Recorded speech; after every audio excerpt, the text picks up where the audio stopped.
કુકરમાં મેલડી રંગમાંથી રાજા બનાવવું એ રાજા મેલડી તે વાત ઉપર કુકરમાં મેલડીએ શું પ્રવચન આપ્યું તે આપણે આ વિડીયોમાં જોશું. જય કુકરમાં મેલડી. વારેજા ધામમાં ચમના દુઃખ દૂર થાય છે. વારેજા ધામમાં અહીં આઈને પગ પકડવાથી દુઃખ દૂર નહીં થતા. વારેજા ધામમાં અહીં આઈને વાત પકડવાથી દુઃખ દૂર થાય છે. એટલે તો શેટી રહું છું. હા શું ખોટું? એટલે આવો પ્રેમ આવો હેત તમારી માને જોઈએ છે. નહીં કેતા માતાજી તો ભાવના ભૂખ્યા હોય. તો જો ભાવનાઓ રાખો ને તો ખરેખરમાં એને ભૂખાઈ લાગે છે, એને તરસઈ લાગે છે, એને ઠંડી લાગે છે, એને ગરમી લાગે છે. તો તમારા ઘેર એ તમારી માં બેઠી હોય, કુળદેવી હોય કે એની જોડે ચઢવ કોઈ મેરડી માતા હોય કે મહાળવટી હોય કે સતી હોય, તમે જેને માનો, ચેહરમાં હોય કે વિહતમાં હોય, જે માનો એ તમારા ઘેર બેઠી હોય ને તો હવારમાં ચા હોભરે ને તો નહીં ધોઈ ચા બનાવી અને મઢમાં જવજો, માં લો સ્વીકારજો. બસ આટલું જ કરવાનું. આ રોજ ચાલુ રાખશો ને તો એક અભ્યાસ બનશે. અને અભ્યાસ થતા થતા થતા ધીરે ધીરે અંદર એક અનુભૂતિ થશે કે ખરેખરમાં મારી માં ચા પીવે છે. એ વ્યક્તિગત અનુભવ થાય. એ વ્યક્તિગત અનુભવ થાય. એ દુનિયાના દર્શાવવાની વસ્તુ નહીં. એ જાતે તમે જ સમજી શકો. જે વ્યક્તિ આ ભાવ રાખે એ જ સમજી શકા ને. આનું શબ્દોથી વર્ણન થાય પણ આવો ભાવ રાખવો જોઈએ ને તો માને વાલું લાગે. માને એક વિશ્વાસ આવે કે મારો દીકરો મારી દીકરી ખાલી મન માતા દીવા મન ફોટામાં નહીં જોતી, મન સાક્ષાત મોને છે. જો ચા ધરાવવા આવ્યો, પછી બપોરનું ભોજન બને તો જે દાળ ભાત પૂરી શાક બનાવ્યું હોય, શાક રોટલી કઢી ખીચડી દાળ ભાત તમને જે ભાવ એ બનાવો, પણ એ થાળી લઈ અને મઢમાં જઈને ખાલી આમ ધરાઈને અને પાણી પીવડાવીને કે માં સ્વીકાર કરજો, તો મેરડી માતા એવું કહીશ તમારી માં ખાલી આમ આલેલું ભાવનું હોય ને એ એક વખત ખાલી આમ કરેલું વર્ષો સુધી કદાચ તમારા બાપ દાદા ગઈડ્યાઓ જે નિવેશ કરી કરી થાકી ગયા હોય ધૂપ ધુમાડા કરી, અને જે અમીનો ઓળકાર એને પેઢીઓ સુધી ના આવ્યો હોય ને એ અમીનો ઓળકાર આવા કાળા કળિયુગમાં તમારા હાથે આવી જાય.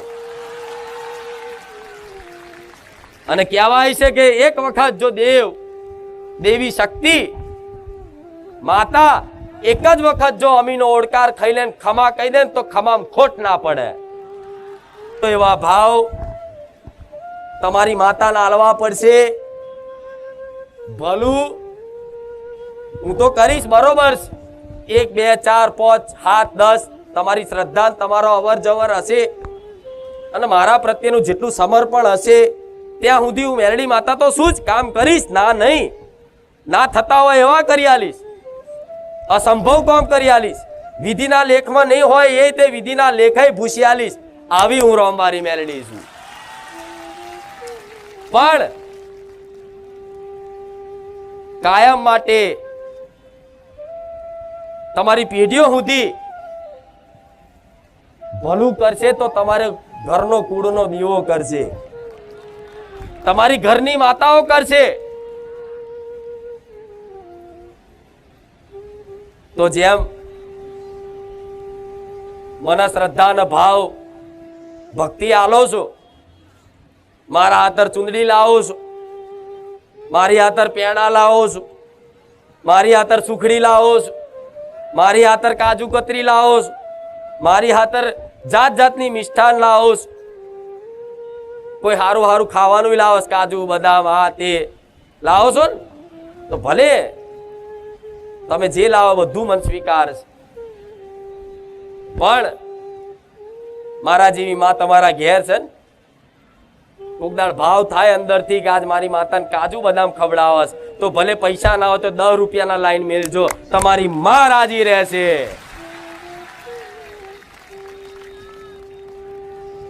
એમને એમ દેવી શક્તિ કૃપા કરે નહીં, એના માટે તો એનું બની જવું પડે.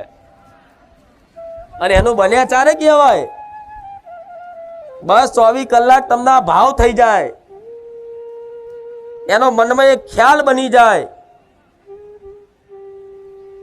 તારે કદાચ દેવી શક્તિ પ્રસન્ન થઈ અને એક કૃપા દ્રષ્ટિ કદાચ તમારી પર નાખી દે ને, એટલે એક નહીં કહેવાય છે હાથ હાથ પેઢી તારી નાખે એનો માતા.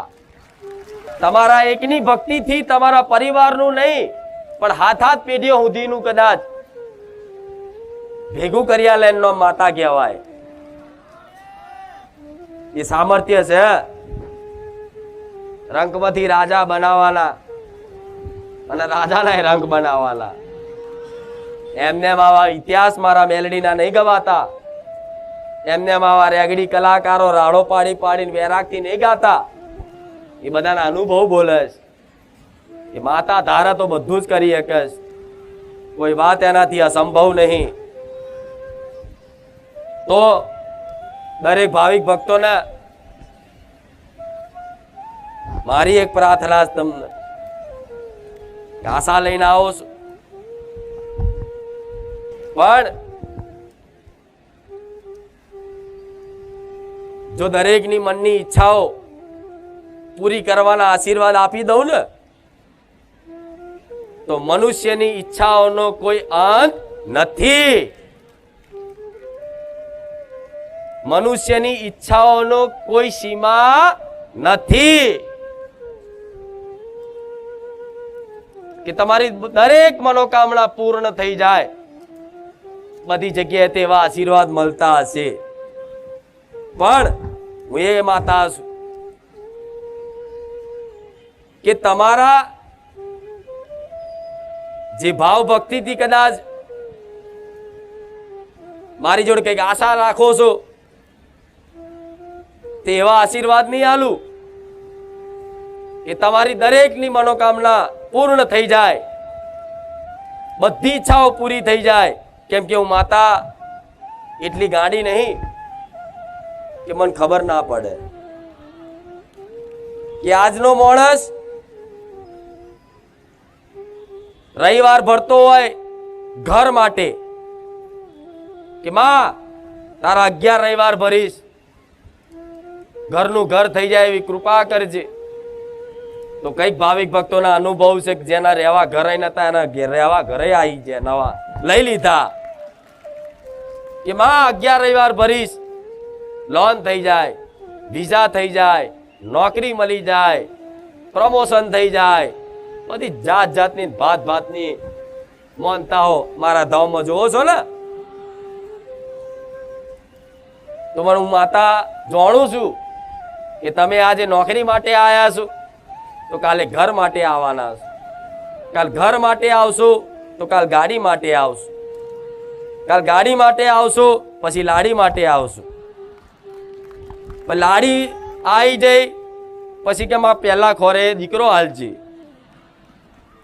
દીકરો મોટો થઈ ગયો માં એને ચોક હારી સ્કૂલમાં એડમિશન કરી હાલજે, એ એના ભણાયો ગણાયો માં ફી કરી હાલજે, માં આ કરી દે એમ કરી ચાલુ ચાલુ તમારું મૃત્યુ થઈ જશે, ભગવાનના ઘેર જતા રહેશો પણ તમારી ઈચ્છાઓની પૂર્તિ થશે. કેમ કે દરેક મનના દરેક જોઈ લો, તમારા મનના અંદર સવાલ કરો કેટલી ઈચ્છાઓ પડી તમારી અંદર, તો શું બધી ઈચ્છાઓ પૂરી થશે? નહીં થાય ને, ના થાય ને, ચમ ના થાય. હારી ઈચ્છાઓ હોય, જે હારી ઈચ્છાઓ હોય અને એ ઈચ્છાઓ સહિત જો કદાચ તમે કોઈ દેવી શક્તિની ઉપાસના કરો છો ને તો માતા એવું કહીશ કે તમારી ઈચ્છામાં જો કોઈનું અહિત ના થવાનું હોય, કોકનું ખોટું ના થવાનું હોય, કોકનો નેહાકો ના પડવાનો હોય, કોકનું નુકસાન ના થવાનું હોય તો માતાઓના એ સામર્થ્ય છે માતામાં કે તમારી દરેક ઈચ્છાઓની પૂર્તિ કરી આલે. એનું નામ માતા કહેવાય.